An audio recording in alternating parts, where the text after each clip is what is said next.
I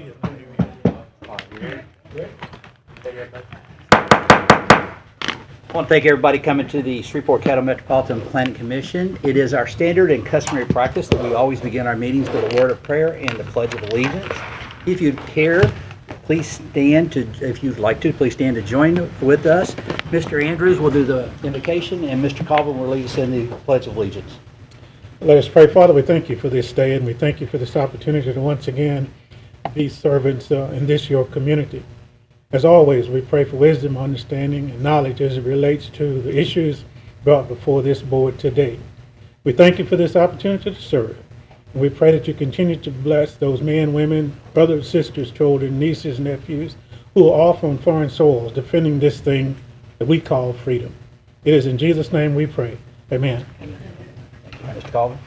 I pledge allegiance to the flag of the United States of America and to the republic for which it stands, one nation, under God, indivisible, with liberty and justice for all. Thank you. Please be seated. I want to welcome you all to the regularly scheduled public meeting of the Shreveport Caddo Parish Metropolitan Planning Commission. For public hearing agenda items, if you wish to make a public comment on an application, we have an MPC comment slip at the speaker stand next to the podium. For future notification purposes, it's very important that you fill out this slip and drop it in the mailbox when you come forward to speak. Please state your full name, mailing address, and zip code before addressing the board. We will call each case on the agenda in order and hear first from the applicant and then from those speaking in favor. 10 minutes are allotted for the principal spokesperson and 3 minutes for each additional speaker. We will then hear from those wishing to speak against an application. Again, 10 minutes are allotted for the principal spokesperson and 3 minutes for each additional speaker.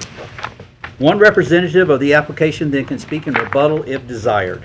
After hearing the comments on each case, the board will then immediately deliberate and vote on that case before moving on to the next case on our agenda. Please note that when the board is deliberating, members from the public are not permitted to speak, or to comment, I'm sorry. Any member of the public may request a copy of the board's decision on a particular case by contacting our office at 318-673-6480 after 1 p.m. tomorrow, or by accessing our website at shreveportcaddompc.com. For consent agenda items and other items not requiring a public hearing, public comments can be made upon request by filling out an MPC comment slip. If comments are requested for a specific agenda item, the chair will offer the opportunity for those comments prior to the commission taking action on the agenda item. All of the MPC board decisions are subject to appeal to either the city council or the parish commission, depending on the location of the property in question. Please note that it is your responsibility to contact the appropriate governing body about the procedures, their procedures, as related to the matter you're concerned with. Copies of this document and phone numbers to contact any of the governing bodies are available at the table next to the podium and in the entryway to this room. As a courtesy, please remember to turn all cell phones off while the MPC board is in session. The commission values your testimony and appreciates your compliance with these issues. And with that, thank y'all for being here.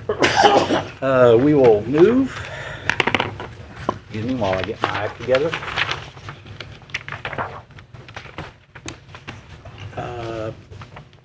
I need comments or approval of the minutes from the July 6, 2016 meeting. So moved. Second. I have a motion by Mr. Colvin, second by Ms. Bessie for approval. Please vote.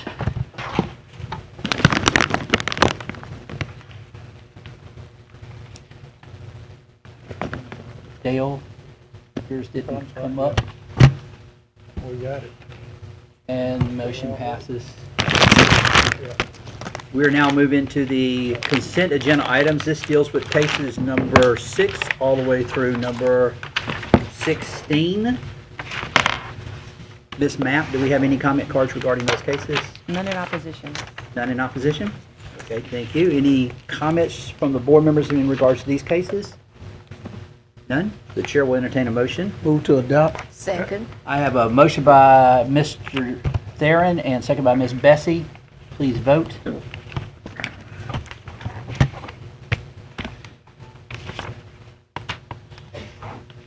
And motion passes. If you're here in regards to those cases number 6 through 16, those cases were all just approved. Very quickly. And for those who are leaving, those items will now be handled by Mr. Sweeney in the future, and you won't have to come to a hearing. So that's the way you empty a half a room. While they're going, we'll take a short break. Yeah.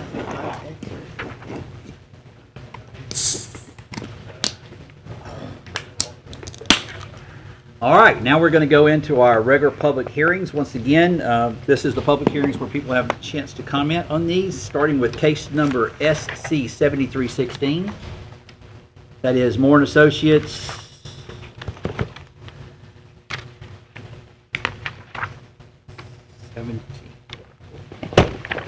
Andy Craig, Moore and Associates, 1324 North Hearn, Suite 301, Shreveport 71107. I'll be glad to answer any questions on this. Right now, this is just the subdivision plat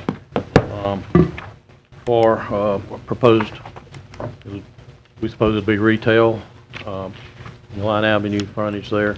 We've already talked to DOTD about access. We'll have to do a right turn lane.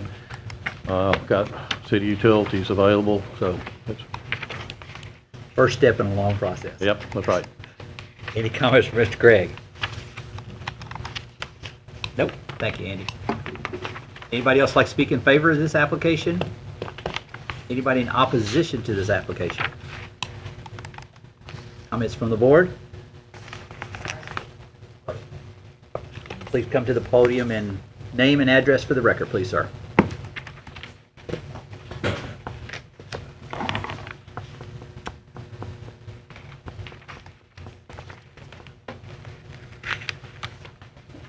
My name is Eric O'Neill, 2523 Parham Drive, Shreveport, Louisiana, 71109. Question was, is that gonna be, is that east of, is it gonna affect any property that's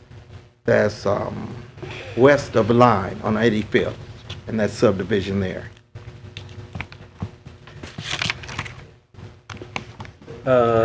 No, not what I'm looking at. I think the answer to that question would be no. Okay, and it's gonna be an industrial facility, or what are they proposing in the neighborhood? Yes, it's sandwiched between B2 property and I2 property, is what it is. It's right next, am I correct, Ms. Sweeney, it's on right, the board, it's adjacent to American Way on one side? I believe that's correct. This is zoned R1D right now, which is single-family residential. This is for a two-lot, single-family residential project. In other words, whoever's going to divide it will build homes on there. Are they gonna build homes? Okay, Yes, so it's not an yes. industrial type? Yes, that's correct. Okay, that's all my questions. Ms. Thank you. Sweeney, wait a minute, I'm on case number I'm SC sorry. 70, please don't leave Mr. O'Neill. I'm sorry, because I I'm think there's looking a at the little wrong confusion going one. on. Let's get this Sorry. right. This is a commercial subdivision. It is a commercial subdivision, I'm sorry. Yeah, okay. I was looking at the consent agenda for some reason. I don't know why. What kind of business is it that they're not proposing? I don't know. It's not a site plan, this is just... This is not a site plan, it's just a re-upzoning it. I think that's all it is. Am I correct, Mr. Sweeney?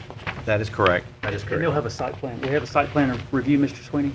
Yes. Okay, so Yes. you'll have an opportunity when they come back to object to whatever their site plan will be, how they'll use the property, and they'll have to spell that out, and you'll be notified once again, you can come and state any objections that you have at that time. But this is, right now, we're just doing the zoning. Yeah, just doing the zoning change. Okay, thank you, Commissioner. All right, thank you, Mr. Wren. Any question for Mr. O'Neill? No. No, I mean, from the board to you. Okay, thank you. Anybody else that have comments or questions about this? Board members? I'll call for the motion. So moved. Second. I got a motion by Ms. Bessie, second by Mr. Remedies. Please vote.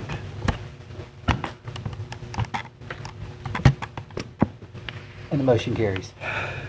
Okay, now we're on case number 18, which is SC 7816 Forte Tablata. And if I butcher that, I'm sorry. Providence. My name is Bob Basinger with Fort and Tablata Engineering, 8650 Business Park Drive, Shreveport, Louisiana, 71105. And we're here just asking for approval for a another unit in Providence, 11 lot subdivision, and it's consistent with the master plan that's been previously approved. Any questions?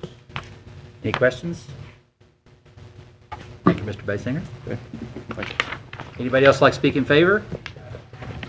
Anyone in opposition? Comments or questions from the board? Motion? Motion to approve. Second. I got a motion by Mr. Remedy, second by Ms. Bessie. Please vote. Ms. Leah? Okay, thank you. Motion passes. We move to case number 19, which is C6216, Moore and Associates, Reunion Development LLC. Andy Craig, Moore and Associates, 1324 North Hearn, Suite 301, Shreveport, 71107. The tract that we're presenting for rezoning today is, that tract was included in the original Reunion development purchase, and subsequently the adjacent property to the east was developed. This was rezoned for what they thought would be commercial, but there's not no offers on it, except for the front 2 acres on Kingston Road. That was rezoned. Hadn't been anything built on it yet, but that was a couple of years ago that was done. So now they would like to go ahead and rezone it for residential and build these 37 lots. And it is a R1D PUD application, and we have worked out some amenities for the PUD designation. One of them would be on the original subdivision. Sidewalks were allowed required only on one side of the street. We're going to go ahead and put them in on both sides of the street in these 2 little cul-de-sacs. We're going to put a screening fence between the residential and the commercial to the west. That will be done as the lots are, as the houses are constructed on the lots on that side. That will be put in the restrictions, the covenants for the subdivision, be required to build that as those are built. And also, they have agreed to do some improvements in the park area. It doesn't show up on this map. Let's see that one right there. I think it'll show up. There's a small park in the original development, and the developer has agreed. Here it is. This is the Unit 4 area. We're going to go over here and we'll put in a soccer field, some soccer goals, some benches, some landscaping. But the developer was concerned about having to do that walk, the path, and the pavilion. They were afraid the homeowners association was not going to be in support of that, wouldn't want to maintain it, have to get the insurance and all that. So they, that will only be done if homeowners association wants to do that themselves. So we'll submit a revised site plan for this park to that effect. I'll be glad to answer any questions. Any questions for Mr. Craig? And the staff is amiable to the pavilion and the walking trail being removed. Yes, yes. I just want to make sure that was on the record. So. And in the staging of the screening fence. And the staging of the screen. That's very good. Thank you, Mr. Sweeney. Any questions for Mr. Craig? Thank you, Mr. Craig. Anybody else like to speak in favor of this request? Anybody like to speak in opposition to this request on this case? None? Then the chair will entertain any comments and or motions. So move. With steps. And may I just a point of order, go ahead and include a stipulation that says that they will submit a revised concept plan for the park based on what he's committed to, which is taking the pavilion out and the Walking path. Mr. Jackson, you're... So move with those, with the aforementioned stipulations. I have a motion by Mr. Jackson with those Second. steps, second by Ms. Bessie. Please vote. Yes, I have a question. You had to fill out a card to ask a question about this. Just notified in the mail and got it back, and didn't even know we were coming to a hearing. So I don't know, is this the forum that you ask questions about what they're building? What is the PUD? I have no clue. Okay, yes, it is. Our house is completely mapped out on here, and so is our property, so I'm gonna have my questions, so I don't know. Is this All right, we got to figure out, can I back this train? Well, we actually haven't taken the vote yet, so, Mr. Jackson, I'd like to rescind my motion. for the moment. And I rescind my second. All right, so we're back off the table. Please, Sandy, clear that board. And would you come down and please state your name and address for the record and address the board, please? And yes, this is the right place to do it, so you were about a half a second from being too late. I'm so sorry. I've That's never okay. been to anything like this. My name is Tammy Brown. That's my father. We both reside in the same home at 1718 Shady Lane. We got the letter. I have no clue of what any of this is. Our home, part of our house is carved out. For the most part, it affects our whole property. We're on the corner there. So I don't know what kind of residence this is going to hurt our property value. Is our property value going to go down? I mean, what are we proposing? Because I have no clue. I understand. This is an extension to the existing subdivision, okay, that's already being built off of Mount Zion. And Mr. Sweeney, correct me if I state anything incorrectly here. Sure. This is just the next phase of that subdivision that's already there. A PUD is a planned unit development. Okay. And within a planned unit development, what you get is more of a totality scheme of what you're going to do with that property. That's why the park is part of this development and those type of things. So the certain amenities like sidewalks being put in, fences being put up, those are all part of the things that come sometimes in a PUD, whereas opposed to you just selling lots and individual builders building out on the lot. A planned unit development is more, the whole thing is planned out. That's correct. That is it in the gist of it. So what you're seeing from the PUD just means it's more planned out, okay? It comes to a higher standard of design and quality, and so because it's single-family residential homes, that'll be, and the applicant can probably speak to that, there'll be nice-sized homes, good value. The impact on your property, if you're concerned in terms of value, this is a positive. This is definitely a positive. There's no commercial, it's all residential, and will be designed, and you can see what the houses will be like. It'll be a typical single-family neighborhood with the sidewalks and, like we said, the community park for the residents to use. So all of this should be a positive impact in terms of value to your property. Okay. What does the map mean when it's mapped out? Like it's just a section of our homes that are over there and the ones that are in the back is not on the map. I didn't know what any of that meant. Well, you're talking about that map right there? Correct. Well, that circle that you see around, it's not a circle, but what do you want to call that, is the notification area. Okay. So in other words, if your house fell within that zone, we sent you a notification letter about this project going to be considered by the MPC today. Okay. That's how where you That's got that just in the mail. notification circles, all that Okay. is. All right. Thank you. Okay, you're welcome.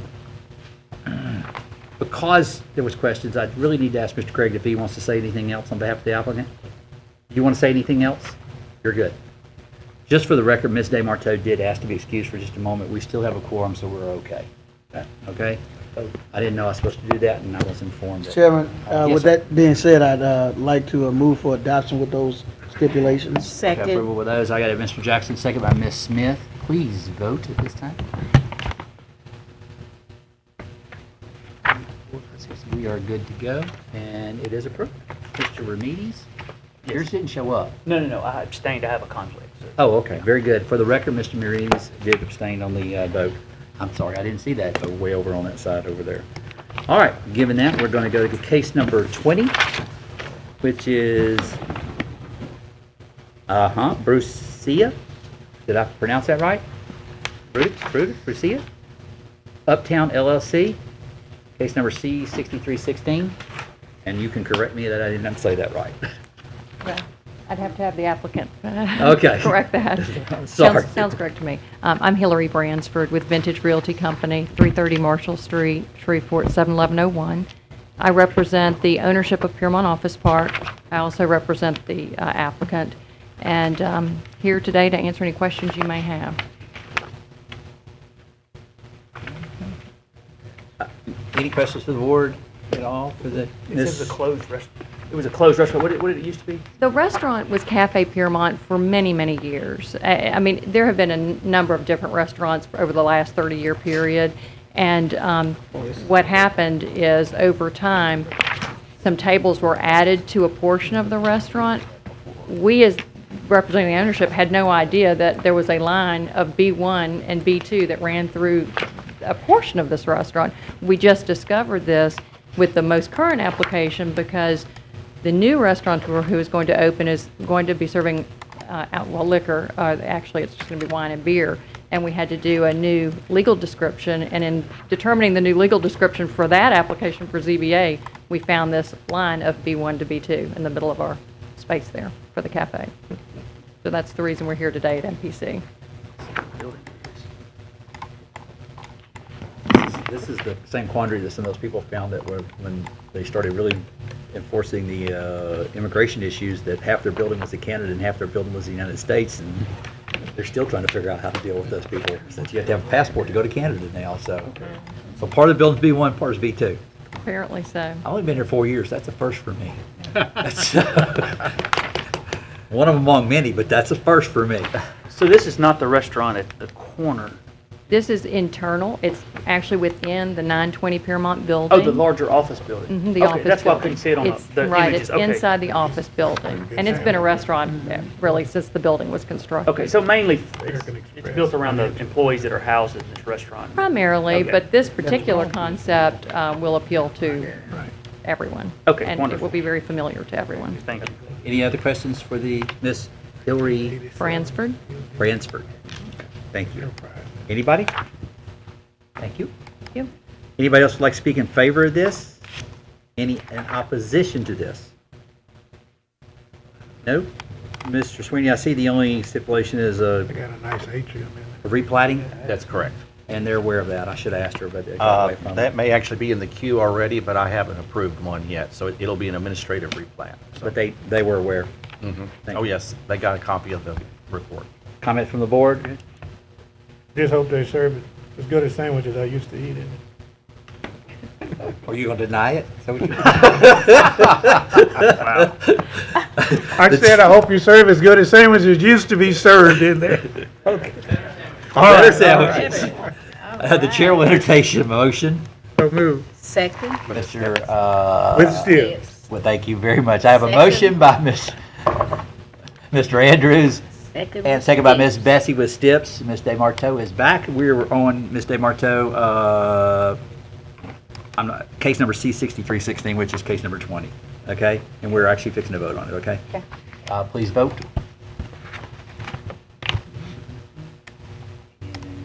Motion passes with the promise of better sandwiches. So, we're moving to case number C-6816, Aegean First Corporation. Mr. Craig, you seem to be occupying a lot of our time today. Moore and Associates, 1324 North Hearn, Suite 301, Shreveport 71107. Case before you is a rezoning application for site plan approval for a body shop. If you're familiar with Auto Body Express over on Benton Road in Bossier, this will be an exact replica of what they built on Benton Road. They have a definite layout they like, has been successful, and they're just transplanting it over here, hoping to get some business in Shreveport. This case we also had a subdivision plat connected with this case, which is case number 12 on the consent agenda at today's meeting. So the plat's been approved. So now we're looking at the site plan. This is 4.5 acres right next to the raceway at the southwest corner of Linwood and Burt Coons. I will tell you that the back corner of this tract is real low. It is in a wetlands area. The application has been made to go through the mitigation process with the Corps, and if y'all are familiar with that, it's a long process. So you will not see this going in anytime soon, but as soon as they can get the permission from the Army Corps of Engineers to go in, clear trees, move dirt, they will be doing that. But it's probably going to be at a minimum of 6-month process. So, but this is the first step, and that's the second step. And in the meantime, we'll be working on some construction plans, but they won't be moving any dirt, won't touch a tree until we have permission to. Got it. Any questions for Mr. Craig? Comments from the board? I just want to ask him, are you familiar with the steps? Yes. Okay. Okay. Mr. Remedies?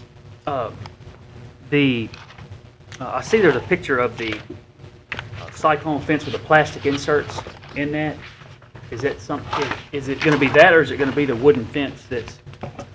Well, the staff has requested a solid wood fence from basically the back, from the edge of the building all the way around to the back. Mm-hmm.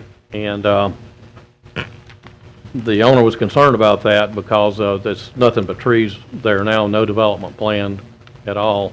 The Bossier site has got the plastic screening on it, and that seems to work fine in Bossier. That would be the owner's preference, to remain with the type screening they have on the fence in the Bossier site, if that's possible. Mr. Kaufman, you have a comment? You sure you don't want to throw that out? You said a bad word in this building. You know what that was? No. Bossier. Well, if you've seen that facility over there, it's impressive. Yeah, that's a nice. The building itself, the front, they've done a great job with it. I will tell you, they have an enterprise rent-a-car worked in with this, and that's great if you ever take your car there to get fixed. You can rent a car right there. It's very convenient, and they try to make it as easy on the consumer as possible. They gave me a tour of the facility, and it's incredible when you go through. It's like an assembly line when they go through and work on your car. It is incredible. They do a great job. So. Upon the request of the applicant, I did go over and look at it, and it's a very impressive looking building. Yeah, I thought so too. It really is. I mean, for basically something that's metal, I think on the back sides, the front presents itself extremely well. And the screening they had with I think it's a plastic coated cyclone fence with the plastic slats in it, provided a great deal of coverage on it. But you know, a typical car that's been in a major wreck, it's not going to be inside. Outside. It's going to be inside getting worked on. So I didn't see anything that was offensive to me at all. I understand the privacy fence perspective of hiding stuff. My only issue with privacy fences, and I own about 1,000 feet of it, is that for about 3 years it just doesn't look good. There's nothing you can do about them nowadays. They just don't look good after 3 years. So I'm not opposed to the to the metal fence with the screening in it. Just because if I didn't have to have it, I'd have something else. But I have to. That would be the owner's preference, just to replicate what they did here at this site across the river. Across the river. The At one an not in unspecified location. the one not in the other location. Well, I did express my appreciation for him building in such a nice building and commercial establishment in Shreveport, and it is an impressive looking building he has in Bossier. So, and I know I said the B word, Dale. I'm sorry. That's all right. We're good. So, any other comments from the board members? I just want to make comments, Chairman. Yes, sir. Mr. Andrews. Well, it's amicable to talk about the fencing over there, but it seems, in my recollection, my memory is the closer I get to that number, the harder it is for me to remember, but we've managed to basically stay with that wooden style fencing, if I remember correctly, in cases that we've talked about in this particular setting. I don't remember us doing the plastic slats in the fence. That is, you're correct. When there is commercial next to residential, that's necessary. This will all be commercial development around this, and right now it's just trees, and it's going to be for a while. There's no other development except for Raceway next door, which we don't require any up at the front. It's in the back where the vehicles are going to be stored that are in line to be worked on. Mr. Andrews, is that all? Thank you. Mr. Remedies? I was just going to address what Mr. Andrews said, that if you look at the new BMW store on 70th Street, they use some of that. They have a really nice development. They use some of that plastic screening. I know that was probably a couple years ago when it was approved, but they use some of that, and it looks nice. It lasts a little longer too, that plastic. That's it. Anybody else got a comment on that one? Mr. Sweeney, do you want to throw your 2 cents in there? You know, because it's an E, you can ask for things because it's an E. But honestly, if the slat designed this way, because you got to remember, there's slats and then there's slats. Slats. This is a nicer slat. This is weaved in correctly. Correct. You know, in a lot of places, it's like the slats are missing, and it's like, you know, a snagglepuss whatever situation. But, you know, if they could do the slat stuff all the way around and weave it in the same way they show it here, I see really no problem with that. Our main concern, this is the only thing that was guiding us on that, is we didn't want people when they're driving down the road to see all this sea of cars. Right. So, yeah, we'll have over 200 parking spaces. And if they can do this, I don't see that there'll be a problem. And you would have the same enforcement with that you would a Sure. broken, half the slats missing off the privacy. That is Okay. correct. So if it got to be unsightly and you got a complaint, you could send your zoning administrator? We certainly could. Okay. We Very certainly Because Alan Clark has nothing else to do. could. That's right. He's my slat man. Yeah. Okay, thank you, Chairman. Mr. Craig. Any other question for Mr. Craig? I'm sorry. Chairman. Oh, I'm sorry, Mr. Jackson. Is this, and just for clarity, is this next to Raceway or across the street from Raceway? Next to the Raceway. Just on There's a this- brand new thrifty liquor being built right across from it, and this is on the south side of Burke Coons, right directly across from the Walmart and Right. Neighborhood Market and Gotcha. Thrifty Liquor. Gotcha. Thank you. Anything else? Thanks. Thank you, Mr. Craig. Anybody else in favor of this application? Anyone in opposition to this application? Comments and/or motion from the board? Motion to approve with still. Second. Well, wait a Well, we minute. have I got Mr. Remides jumped up first. Mr. Remides, you got a motion to approve? Yeah, with the stipulations except for they could use the plastic fence and not the, The plastic inserts with the cyclone? yes. But the quality that was shown here on the drawing, as Mr. Sweeney and staff are comfortable with, and not something else. Okay, I So got if it's different, then that's a problem, but. Okay. So I have a motion by Mr. Remides with the fence as pictured, and you can interpret that with a cyclone fence with slats inside of it, With the vinyl, yeah. with the vinyl slats inside inserts it. in I Yeah. have that motion by Mr. Remides. I'm looking for a second. Second. I have a second by Ms. Bessie. Please vote.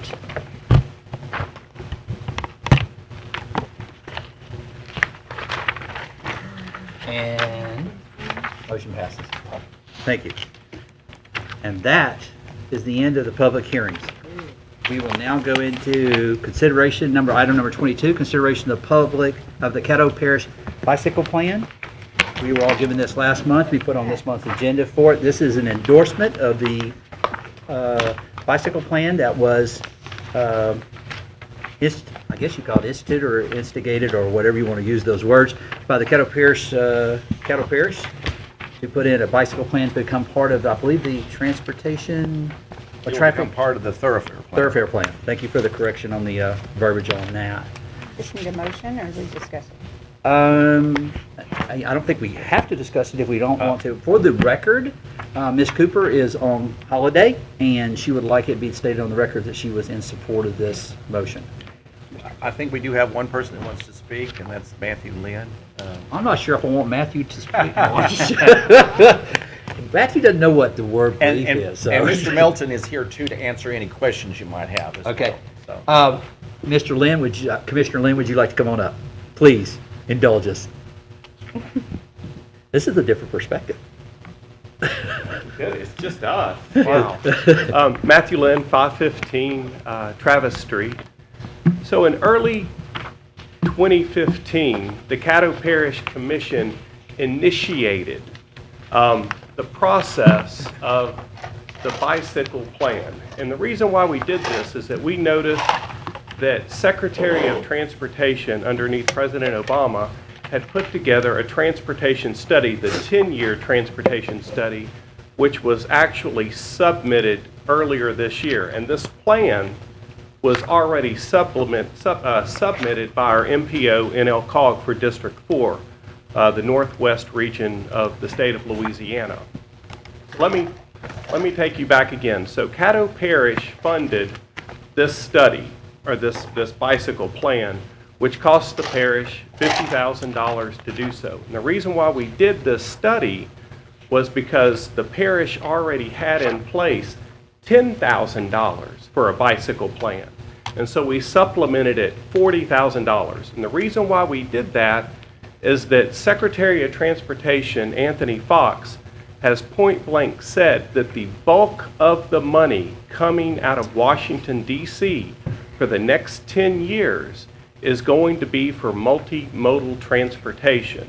And so in order for us to be able to apply, the parish and the city, for any federal money to come down for a match, we had to have this plan submitted with our 10-year transportation study. President Obama in December of 2015 signed the Transportation Act into action, which I believe was the first time a plan like this had been signed and brought into action in the last, I think, 15 years. And so this will hold us transportation-wise for the next 10 years. So Caddo Parish initiated the plan. We paid for it. We gave the plan, or tithed the plan, to the city of Shreveport, meaning that we included the entire parish, Vivian, Greenwood, and of course the city of Shreveport, for which the bulk of the parish lives in the city of Shreveport. So we paid for the plan.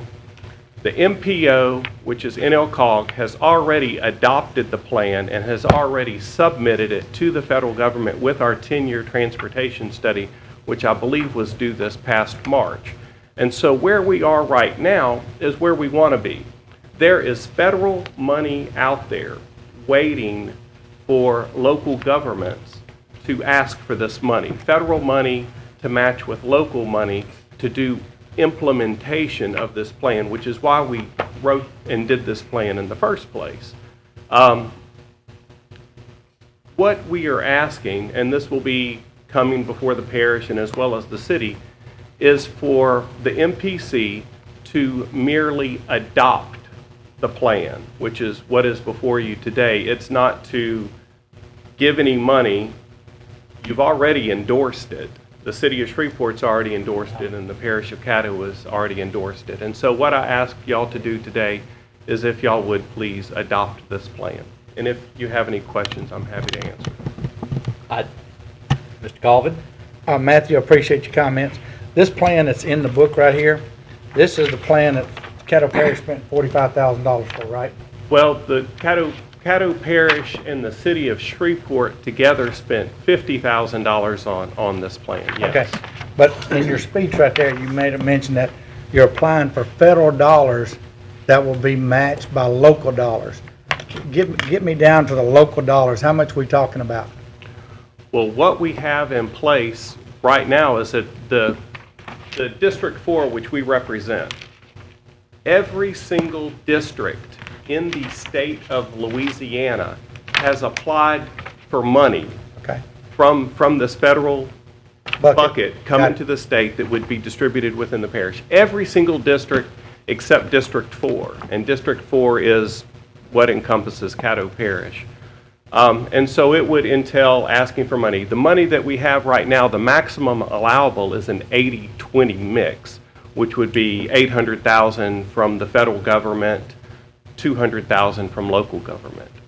But you don't have to go that far. It could be as much as you could ask for $500,000 from the federal government, and then it would be $100,000 from local government. I'm getting to the punchline. You realize MPC doesn't have any money. Absolutely, Okay. and that's why we would never Well, we ask. appreciate it if you could get your people to give us more. And that's why we would never ask you for money, and so y'all would never be asked of any money because y'all are funded jointly by the parish and the city. Let me get down to the punchline.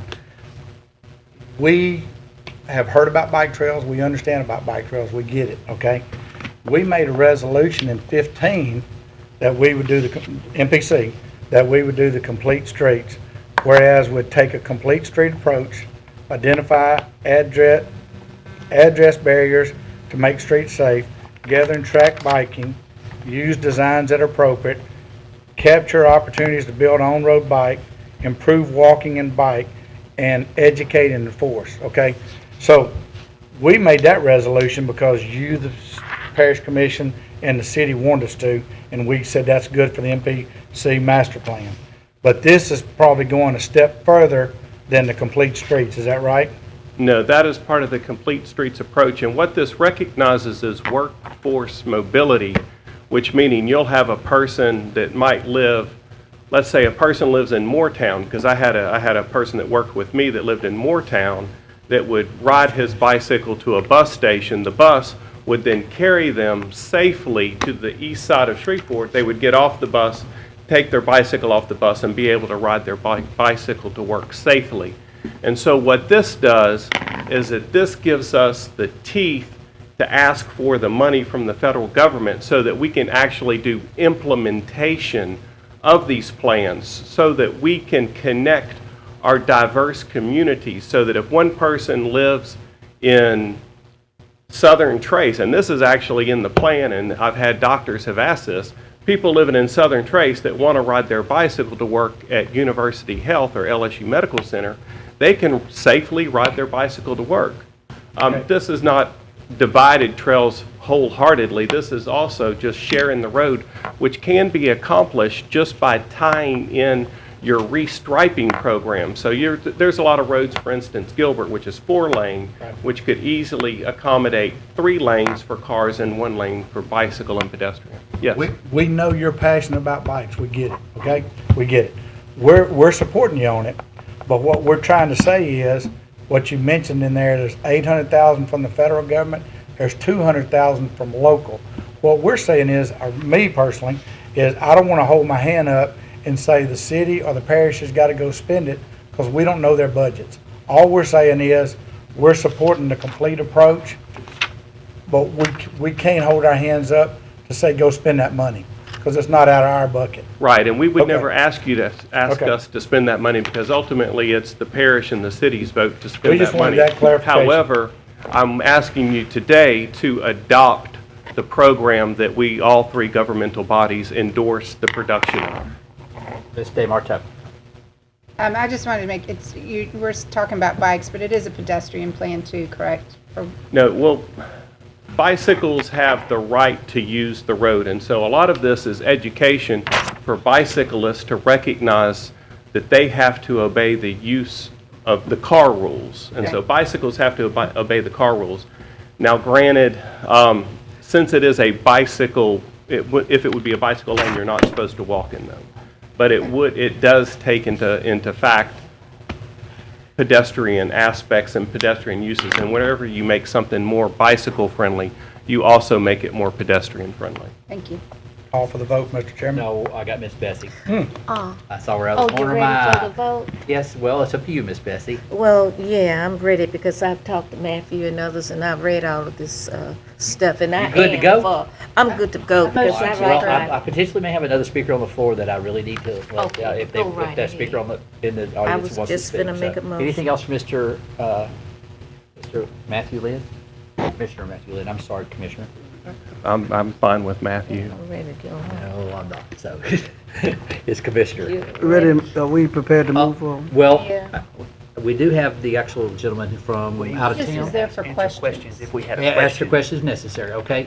May I be excused? May I Yes, you sit may. down or go miss? Yes, Motion to approve. I appreciate you Second. behaving. Second. Wait a minute. I just had a comment. Okay, Mr. Meads has a comment. We'll get it right up. When we get the motion in a second, then we'll do Mr. Meads' comment real quick. I'm sorry, I had a motion from Ms. DeMarteau to Yes. approve Second and from second by Ms. Bessie. Mr. Remedies, real quick, before we vote. No, my only comment was Commissioner Lynn was nice enough to take time to answer all the questions and concerns that I had, and many of them he reiterated here today, just to make sure everybody understood if they had a question about it. But my only heartburn, and a lot of it was misinformation or just didn't understand before, was if I just didn't want this to impede a roadway or anything that was going to have a greater economic impact on the city. So that was only my only questions before. So I'm okay with this moving forward as long as we don't get it in the way of something that has a greater And impact. before you vote, I just want to make sure I put it back on the record that Ms. Cooper was in favor of this motion as well. With that said, please vote.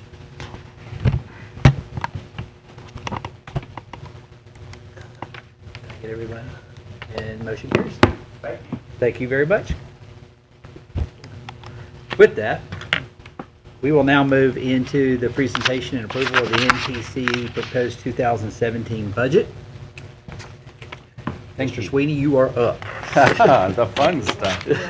So I know that I have given all of you I feel like a pretty thorough overview of the budget when we had our lunch meeting. So I'm just going to hit some quick highlights, and then I'm going to present it back to you for your discussion and consideration. Looking at the budget for 2017, there are some principal assumptions we have to make. We have received our target letter of how much money we will receive from the city, $1,083,400. That is the same amount we received in 2014, 15, and in 16. There will be no increase from the city. This budget is predicated on the fact that we will sustain the current subsidy from Caddo Parish, which was increased in 2016 from $189,200 to $217,580. The proposed Unified Development Code, we believe, will be approved and adopted by the Shreveport City Council and Caddo Parish Commission by December of 2016. We also base this budget on an implementation of the UDC by April 1st of 2017, which will result in 3 months of user fees at the current rate that we have, and then being projected a reduction in user fees for the remaining 9 months of the fiscal year. This also includes a strategic MPC staff reorganization with targeted salary reductions required in order to reach a balanced budget. Again, all of these factors play into this proposed budget. What are the invariable factors that put us basically where we are today? The City of Shreveport's 2016 revenue decline continues. They are $1 million behind on sales tax revenue. That's why there will be no money provided by the city, additional money provided to the city, from the city to the MPC. We are projected to have a 5% health care insurance rate increase for 2017. We are also scheduled to have an increase in the ERS retirement contributions for 2017. Currently, we're at 20% contribution. That will go up to 25%.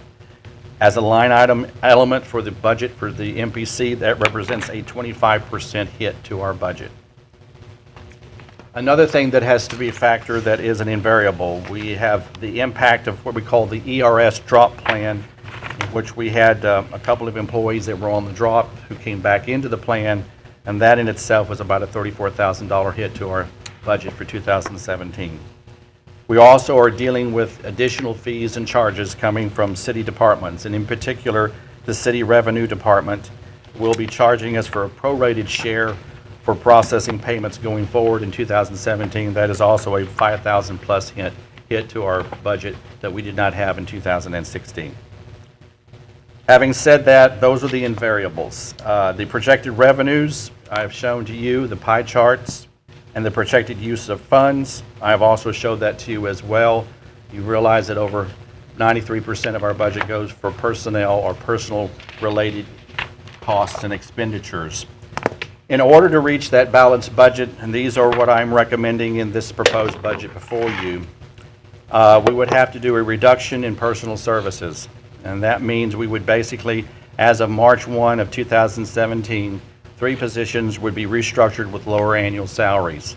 They being the long-range planner to a strategic planning manager, office administrator to finance and HR executive assistant, and management assistant to office associate.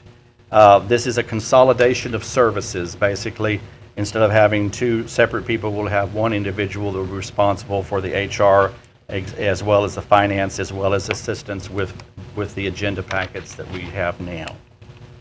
There would be no performance pay or merit bonus reserved for 2017.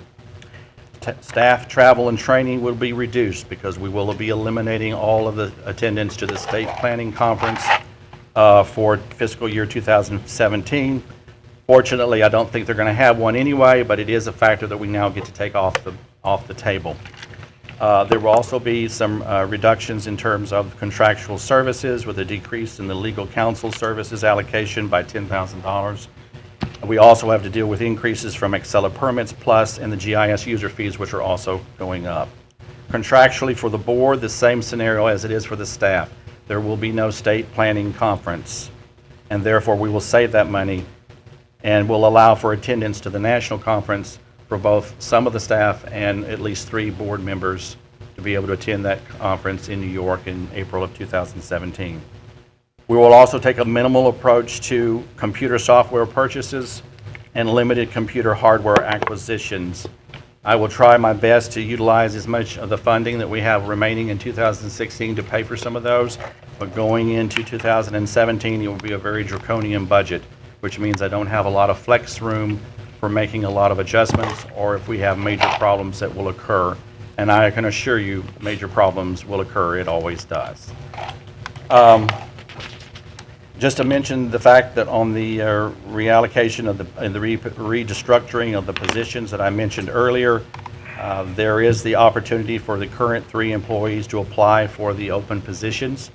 And that, as you have, I wanted to make notice, means that basically there's a 6-month time frame built in to carry those individuals at least until March the 1st.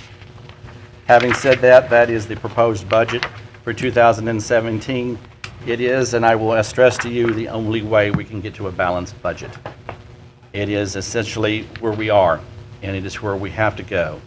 But I will come back and say one other thing. One of the things that you gave me as a mandate as I walked in the door almost 2 years ago, and in my evaluation last year, you said to me, as executive director, that it should be my responsibility to take this organization to a greater level of efficiency and greater professionalism, and to make any changes, staffing-wise, restructuring, that I need to do in order to make that happen.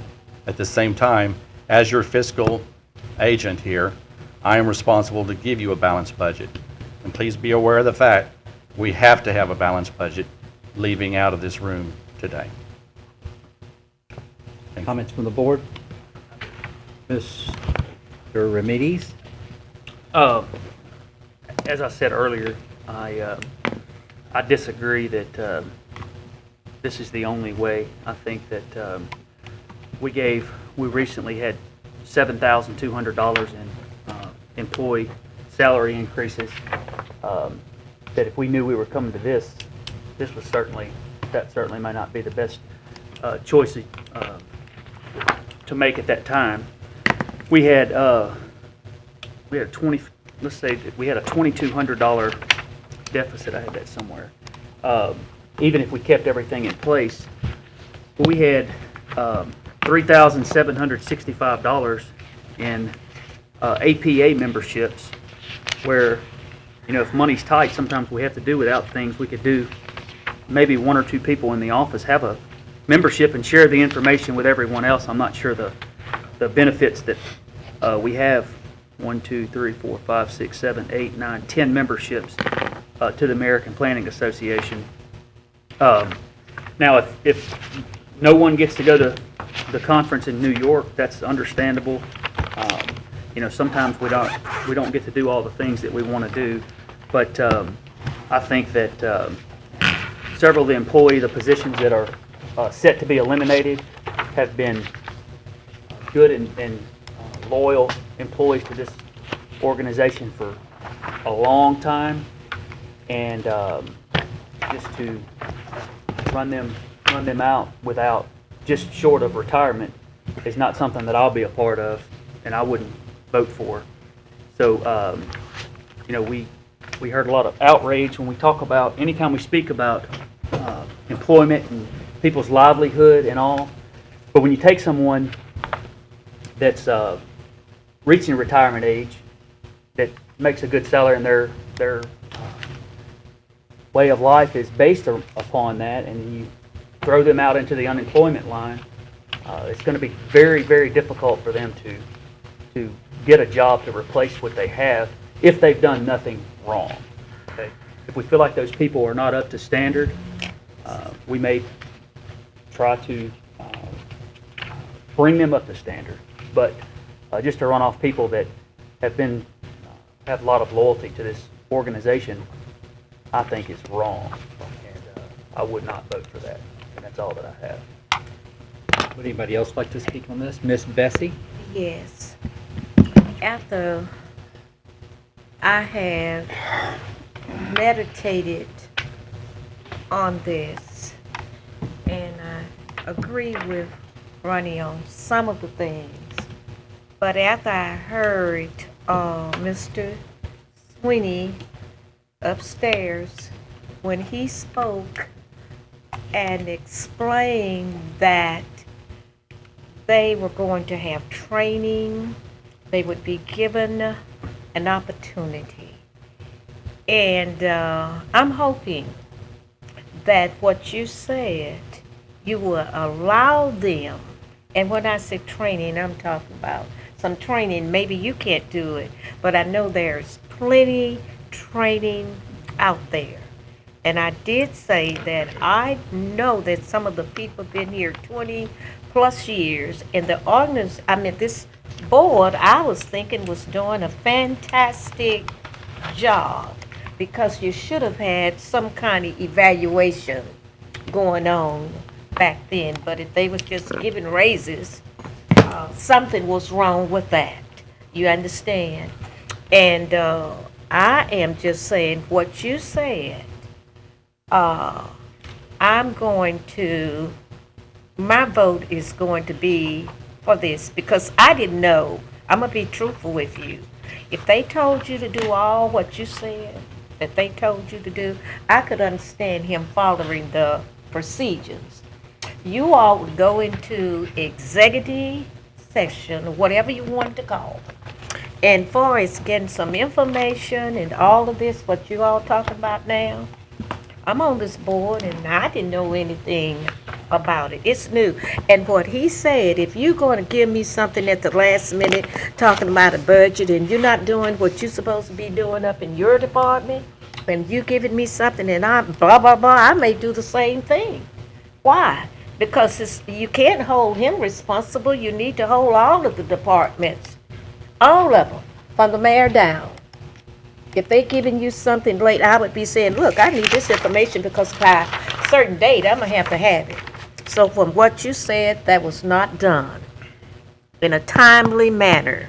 So I'm going to have to vote for it, because I tell you what, I know the 4 people, and you're talking about combining 2 jobs where they were making, and I'm going to let that alone. Mm-hmm. But I do know I don't want to stop this budget. That's why I'm voting for it. And I hope that you all will keep an eye. If I'm not here, you need to keep an eye and say, now this need to be in and this. You understand where I'm coming from. So that's why I listen, and I'm going to vote for it. I'm going to shut my mouth. Ms. DeMarco? I just want to put on the record that this is an unfortunate situation that we find us in. We get a budget from the city and from the parish. Like you said, we haven't had a raise in the budget or more money to budget in the last several years. We have the same amount every year. And we all know everything goes up, and our expenses have gone up. We've looked at this extensively. So again, I'd like to reiterate that this is not a personality. This is not decisions based on anybody, any employee's personality. This is budget. This is something we have to live within and make changes to live within that budget. Good budget. Ms. DeMarco? I'm done. Okay, Mr. Colvin? When is this budget due? Next Friday. August the 12th. Next Friday. Next Friday, the 12th. It has to be turned in to Mr. Crawford, I guess. On the 12th. Now, we've had special meetings called before. Can't we call a special meeting and approve that at a different date? Yes, we can. I think the question is, it's got to be approved by this board by next Friday. That's correct. I think that is correct. That's correct. Very good. And I mean, you got to understand something. It's not just getting it approved, but the thing that Stephen and I have to do is go and put it into their format that they require, which takes time. So if you would try to do a meeting like on Thursday and we turn it on Friday, it ain't going to happen. This is not going to happen. Can't make that, pull that rabbit out of our hat. Okay. And I'm just going to remind you, if you have another meeting next week, that's your 3rd meeting in 2 weeks. That's right. Trust If me, y'all we want to know do that, that's fine. But we got to guarantee we're going to get a quorum, and I mean a full house, if that's the case. Mr. Colvin? As Ronnie iterated, and we're not over there every day, but we've hired 3 people in the last year. I don't know the exact dates, but then we turn around and let go of 3 long-term employees. I feel that we're going to be scrutinized about this, if not sued about this. So I'm not going to go on record as putting my name next to it. I would hope, and I want to make a motion that, We're not there yet.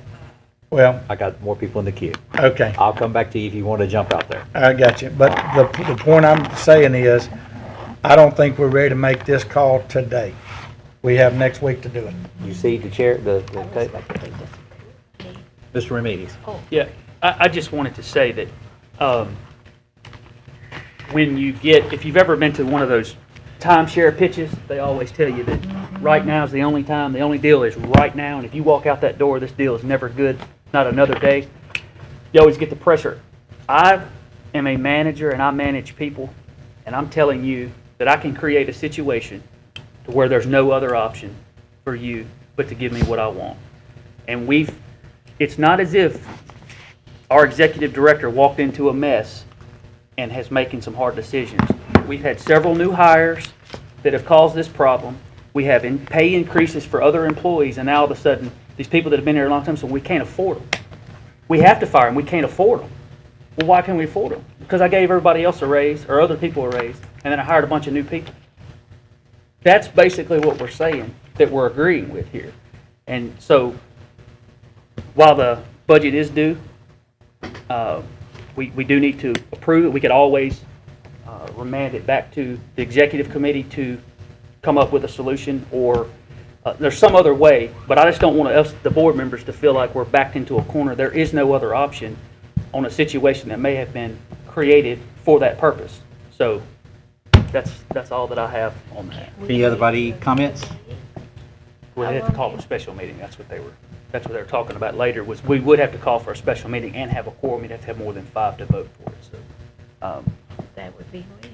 it would have to be before next Friday, but we would still need to allow them time to, they have to have it submitted. So what he's saying is they have to format the budget In the city's format. in the city's format. They So we have do a- have to, with respect to the staff, be reasonable with them, and whatever we think, just give them the time to put it in there, Okay. into the format that the city will accept it. Mr. Jackson? Yes, Mr. Chairman, question as to what we need to do, or what we can do today. My question is whether or not we can approve the budget figure, which we know mandatorily has to be a balanced budget. It seems that what some of the discontent is about, is about things that are inside of that budget. Where the money's allocated. Right, the way it is allocated. You have the power, once there's a budget submitted, what you're committed to at that point is the bottom line figure, is that correct? Well, it's more than that, because I have to submit in this format that the CAO requires the explanation of all the changes that we have to make in order to make the budget to balance. It's not just the bottom number, it's how we got there, and he requires an extensive explanation of each of those steps. Right. I suspect that I would affirm that would be true. However, from our perspective, could we not approve today the budget as is before us with the balanced budget, and then some executive committee could get together and talk a little bit between now and next week about the content of that budget and how you adjust it, or do you even adjust it if it's possible. But for us as a body, we would have done what is our fiduciary responsibility, I think, if we could just approve, if we were to approve the budget, and it's kind of like these stipulations, where the executive committee could then be remanded. It can then just be this board saying to the executive committee, go back and make sure you've done all the due diligence necessary, but we know we're confined to this amount of money, and some form of explanation as well. That would be what I'm asking us. I would be recommending that we might approve this budget today, because obviously a lot of work is going into it, but from a content perspective, maybe the executive committee could get together and haggle about what's inside the content of the budget. I've got if you're through, I've got Ms. DeMarteau, but in response to yours before I go to Ms. DeMarteau is given that we're really talking about a budget that affects 3 people's lives, I mean, this is really what we're talking about, I would prefer the executive committee not be taking on that, but the whole board. That would be my preference. I know that is a problem, but you have 4 members on the executive and the whole board quorum is 5. I think it's very doable to get 5 people if we went to that direction to do that, because you're talking about affecting people's lives, and I think, I don't want to squash anybody's opinion that may want to, as far as a board member, in that. And so with that, I'll cede to Ms. DeMarteau. Glad we changed our mind from last week on that.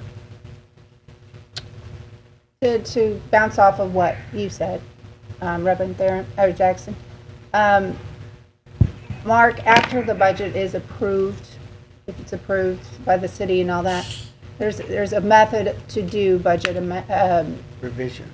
Yes. amendments. I don't know what Revision, revised budget. Let's say, right. So there is a method and a legal way to do those things. There is, but you've got to remember something, and I'm going to be real careful what I say here. What I give the CAO on the 12th is exactly what our budget will be. It's not really an amendment zone in there. Now, the only thing is, what would change would be if for some reason I got different information about the ERS adjustment, or I got different information about the medical insurance. I would go back in and rush to make those changes if I needed to, which I would, but I still have that August 12th deadline. And my point is after August 12th, what I give Brian is what it is. I don't have a method to go in and amend that budget until I get right before the city council in November with them across the table from me, in which case then there are chances for changes, but not really anything in between. I mean, that's the way it was structured. I didn't structure it that way. I didn't create that process. I find it's kind of hard because I agree. It's like a train leaves the station. We get our information by the end of June, which is the most up-to-date information. We have the rest of July to get everything together, and then we're still got questions that are not answered even by the time we're about ready to submit the budget. But that's the scenario we worked under last year, and it's the scenario that we're working under this year. So I don't effectively have an opportunity to do really, unless I just said to Brian, hey Brian, let's say come September the 15th and said, look, can I go in there and replace the budget with something different? I've never done that before. I don't even know if they would accept that, to be honest with you, because by September, they've already processed the information and they're already giving it out to the city council.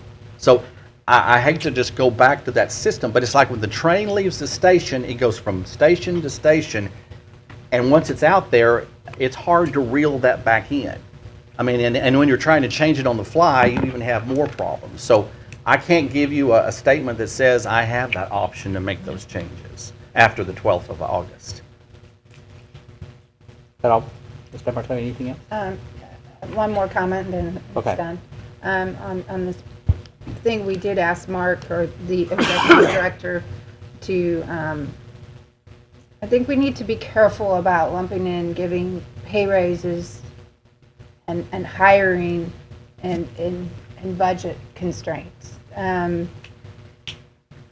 Because he is responsible for maintaining employees. He is responsible for getting the qualified personnel to do the job. So each of those are individual things. So to lump them all together, and I think we just need to be careful about that. Thank you. I have Mr. Jackson. Yeah, I just want to say, I don't want us to get mired into this, but it's not rocket science. If you get $1,500,000, $1 million, or whatever the number, 83,000, you got $1,083,000. An amendment would mean changing that to $2 million. That ain't ever gonna happen. No, sir. But when you get $1,083,000, whatever the number may be, they expect you to manage that budget. The management of that budget, Brian Crawford has absolutely nothing to do with. Once that budget is approved by the city council, then they expect the leaders, the managers, to manage that. That might mean I don't do everything that was said in that budget because I got to do some other things. So instead of filling this position, I'm going to have to maintain this position. Instead of doing that, I've got to do this in the course of that. So I don't want to make it seem as if that you need there's some special magic that needs to. Wow. Once you've gotten that budget approved, and that's why I say this budget is one that's approved, but it's still a live document. I mean, it still is a live management tool. And while we can't add anything to it, you can manage within it. And that management that's managing within just aligns itself to the plans of this particular commission in this office. And so I just want to put that out for the record, that our hands may be tied to the amount of money, but not how that money is allocated throughout. And that was the reason I was saying the executive committee, if there's any more discontent, we could work it out. We may end up not being able to change a thing. But if so, we didn't have to find ourselves duty bound today to figure all those things out before we voted. I've got Mr. Remedies in the queue, and then I'll go to Miss Bessie. Well, I'll make one more analogy. I just want to make sure that everyone understands where I'm coming from. Is, well, first of all, we talk about, we can't lump, Ms. DeMarteau said you can't lump in budgets with pay raises with, it's absolutely all relative, and I'm not sure how you would look at it if you did not look at it from that standpoint. But the whole argument here is we don't have the money, so we have to let these people go. But it's because we've created the situation. And I will use, only because he's sitting here, but I'll use Mr. Clark one more time, that if we for some reason wanted to get rid of Mr. Clark and we said, we hired another person in the zoning department, and then next year we said, Mr. Clark, I'm sorry, but we don't have any money to pay you anymore, you cost too much, and it's right before you were set to retire, and we put you out to pasture and let some guy half your age do your job for half your salary, whether they could do what you do or know what you know. That would be one way you could effectively eliminate you through just, I'm sorry, we don't have the money. Oops. And it's not fair to you. So that's what I'm saying, is you can create a situation where you put the backs of the board members against the wall. Burden. But it's self-inflicted when you've hired other people and given others raises, and then you tell people, sorry, we don't have any money to pay you. It's just a hard argument to make. And I just wanted to reiterate that. Miss Bessie? Yeah, and I'm going to reiterate, because I said that upstairs, and I don't want to sound like a broken record. I put myself, if I was in a position, and I've been there for 20 years, and I see where on your budget, you finna bring a person in here, like I said, $63,000, and maybe I'm making 80. I'm just using myself. It would be hurting for me if I have paved the way, and like I told you, I know some of them paved the way to be where even you are. You understand? And it's hurting to me for a person to lose a job. We can do a lot of talking, but I know if it's the 14th, if you really in love with this board and want to do something right, Monday I could come. I'm on dialysis. I would be willing. Monday, Tuesday, but I know Monday is the 8th. And we have time, because it was hurting to me. I don't know how the rest of you felt. When I looked at that organizational chart and the thing right next to it, vacant, vacant, vacant. You understand what I'm saying? It may be a budget, may be the budget short. And like I say, you in a position, if it had been me, I said, look, I need this information. Come on, because I got to get my budget together. But it's hurting to me to know, and I have to sleep at night, because when I read all of this on dialysis, and I said, look at this. This is a teetotal mess. That's what I said to myself. Here people been working here a long time, and you're going to let them go. You understand what I'm saying? Because the person may have messed up down the line, you know. And I know they did tell you that, Mr. Sweeney. You understand? It's a lot of things we did not know, and I'm saying for Bessie Smith as a board member. A lot of things I'm hearing right now, I just was aware of it today, and the other meeting too. But I just think that if our hearts was right, we could meet another time. Yeah, we could meet another, if it's Monday. I was on dialysis today for 3 hours. You understand? It's not Monday, it's Tuesday, Wednesday. You understand what I'm saying? We've got jobs, guys. I have too. Miss Bessie? Just a second, Mr. Sweeney, and I'll call on you next, because we're fixing to hear some words of wisdom. Mr. Andrews, you're up. Yeah, words of wisdom. Thank you, Mr. Chairman. I don't want you to misunderstand this statement I'm about to make, but I sleep every night with a human resource director, and she's a certified human resource person and maintains a license. And we pray for her regularly.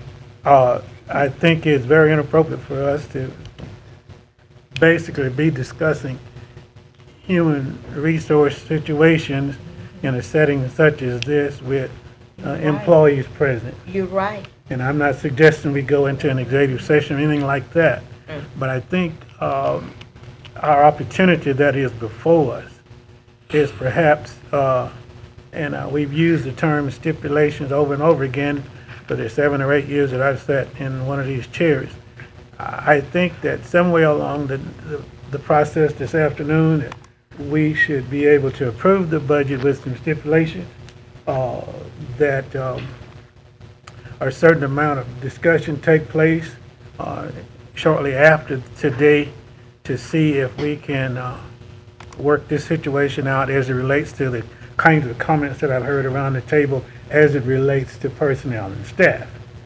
But the challenge that we have before us today is to get past this business of the bottom line for the budget that we have presented to us that we'll have to present to the city. But I do hope that we can back off and address the human resource part of it in a different setting. Thank you, Mr. Andrews. Mr. Sweeney. There's two things I want to bring to your attention, and I think it should be clearly stated. Again, we're trying to take the personalities out of this. It's not about personalities, it's about budget numbers. You have to understand that the hires that occurred last year were the hires I presented to you. Because you said to me, Mark, build your staff, fill the areas, bring in the expertise that we most desperately need to become much more functional and more user-friendly and business-friendly. That's exactly what we did. And I would not take for making those decisions because I had your full support. I had it in the budget. I explained it. And we have delivered on our promise that we made to you. Now let me also explain to you that even if I took all the raises I gave for 2016 and added it all up together, it wouldn't save one of those 3 positions, not one. You got to remember that. And you also have to remember something, which I didn't get to go into in depth with you down in when we had our budget meeting earlier today at 12 or at 1 o'clock. We had some flexibility in our budget with the fact that we had 2 or 3 employees who did not take advantage of the benefits requirements, or in other words, the insurance. So we had flexibility in our budget to accommodate even more so or better than I even imagined for those increases in salary. So that the bottom line effect on our budget for 2016 and 2017 is virtually a 0. In other words, the amount we were budgeted for by the city council approval did not waver, and we were able to carry that over because of the fact that we had more leeway. It will make no difference on 2017 whether I gave those increases or not. 0. There is an impact, but it's not an impact that hurts us. And it's not something that would save anybody's job. Now, part of this mandate you gave me to maintain and establish a good staff was to be able to maintain that staff. And I explained to you in the session we had before, and I won't go into detail today because I'm like Windsor said, I don't want to get into personnel issues. That's not what this is about. It's about making fiscal responsible decisions, at the same time improving the efficiency of our organization. I'm sorry, but we can't sacrifice that on the altar because it hurts us to do something. Look, it hurts me to do a lot of things. I have to bite the bullet and do it anyway as the manager of this organization. And what I offer to you is the only pathway to a balanced budget, unless we just rake everything out of the budget where I can't even replace a light bulb. And if you put me into that situation, I'll be having to go beg to the city council for more money by mid-year. Now, I didn't design the way we're going. I recognized that this was going to be a problem from the day I walked into this position. I knew that this was inevitably going to happen unless there was some miracle windfall from some direction. Well, there's been no miracle and there's been no windfall. So if you don't make this decision this year, it's going to haunt you next year because it's not going to go away. And it's not going to correct itself. And all I can tell you is that I have to present a balanced budget. If you want to have a third meeting in 2 weeks, next week, which I'm always open to any meetings you want to have. But if you want to do that, that's fine. But folks, this needle's not going to move when it comes to what we have to do. I'm not going to be able to go back and pull a rabbit out of my hat and tell you now it's okay, and now I can save this person and I can save this person. That's not going to happen. There's going to have to be a sacrifice here, and it's either sacrifice our ability to perform as an agency or sacrifice those 3 positions. There's no in between. Nobody else? Okay, for point of clarification, Mr. Jackson, I appreciate you reminding me of this early on. Because this is the first time this is presented to the board, we have to have 2 votes. We have to vote unanimous to be able to vote on this issue today because this is the first time it's been presented to the board as a whole. So there's 2 votes in this process. The first vote is to consider whether you consider it today. That vote has to be unanimous among the board members present. If it is not, then we will have to schedule a meeting next week. No. It was scheduled on here. This vote today is for the budget. But it was the first time it was presented to the board. No, but you were told about it last time and you knew it was coming. We don't do a 2 thing on the budget with the Jackson, board. is that We your never have done interpretation that. of because it was my understanding that this is the first time it was actually presented to the board in a formal fashion.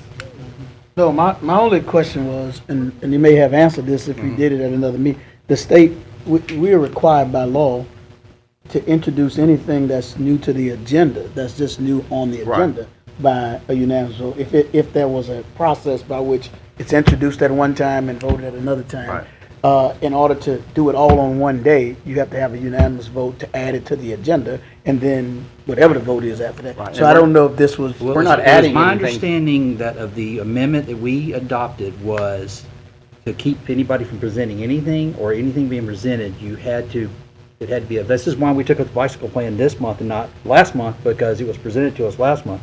So it's my understanding that this is brand new to the whole board being presented as a document. Therefore, you have to have a unanimous vote before you can move forward. I just want to make sure I'm staying legal. That's not the amendment that we made. The amendment we made is exactly what Theron said. It's if somebody comes here and it was not even on your agenda, and someone said, I want to add something to the agenda, that's when you have to have the unanimous vote, not if it's placed on the agenda. Well, that's what happened to the bicycle plan. It was on the agenda. But that was talked about, but there's nothing in our bylaws that says it has to be talked about before you vote on this next agenda. It never says that. Right, I got it. And we didn't do that last year. We I didn't do understand that. Well, we also passed the revised amendment, and that's my understanding of it, so I'll... That amendment's not what you're talking about. That doesn't apply to this. Any comments in regard to that? I mean, because that was my understanding of it. No, and I think was exactly why it was introduced, is because we were getting things shoved down our throat. Y'all have to vote on this today, and it has to be approved because there is no other time. Much like there was something about a neighborhood that we absolutely had to vote on that day, and it was good. It was a one-time only. It was like an infomercial. They were going to lose their funding if they didn't get it that day. And we were looking to prevent that and take up some of the same practices that the council and that the commission have.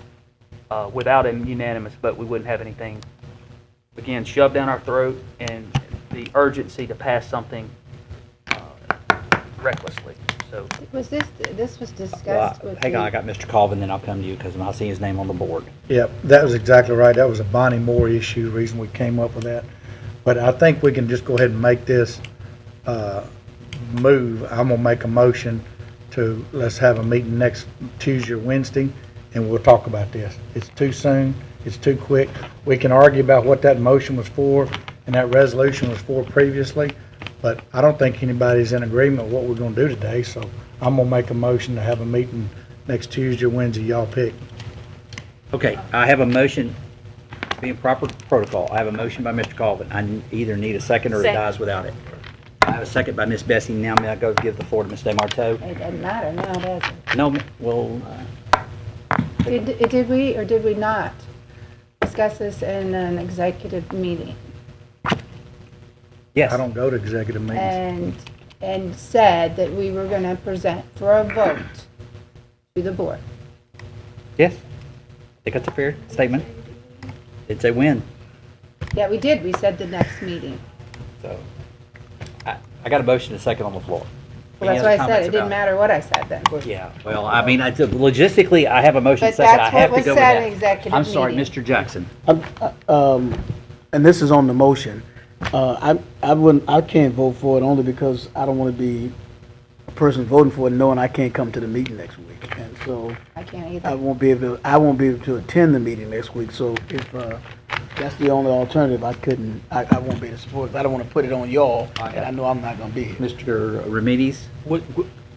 To move this forward, and I'm asking Mr. Jackson and Mr. Windsor and Mr. Andrews, sorry, and everyone that has opinions all over the place on this, could we stipulate the number for the budget, and that if someone has a heartburn about that we wouldn't eliminate positions or something like that, and we could talk about it at a later time, and I mean, would that be agreeable to someone else to you guys, that maybe the executive committee, or I'm trying to find middle ground here. That's all I'm trying to do. I'm just looking at something that everyone could swallow here and vote on, that we can move this forward and not end up in a gridlock. Does anyone have any? Okay. I'll comment about that, and then I'll defer to anybody else who wants to. I go back to, because we're affecting people's lives, I think that would be best served if we were in an executive session where we were discussing this as a body as a whole in the future. Because I have some real concerns about due process. I mean, we got to this whole due process thing in the last 2 weeks, and I think that is brought to the light that there needs to be this due process. And I don't want to handcuff an executive director. That's the last thing I want to do. But I think since that door's been opened, we have a responsibility to take that in consideration. So I do have a motion second on the floor. So if somebody wants to take Mr. Remedies' comments about us getting together at a later date, and I assume you're meaning go ahead and approve this thing and move it down the Well, budget with number? the stipulation that we don't eliminate anyone's position, we make it, allow the staff time to figure out how that could happen. But I understand, Mr. Sweeney, I'll defer to you in just a second, okay? Yeah. I get where you went while ago, and it's just once you submit it to the mayor, you don't have a lot of discretion in it, right? I do not, and I have to submit it by that Friday. Darren, there's no way you can meet next week. Not probably before Thursday, and he was saying if we meet after Thursday, it's not, they won't be able to get it in time. Yeah. Okay, I'm not gonna shut off conversation on this because there's still a motion and a second on the table about it deferring to next week. And unless there's a removal from a first or a second on that, we'll go with it, but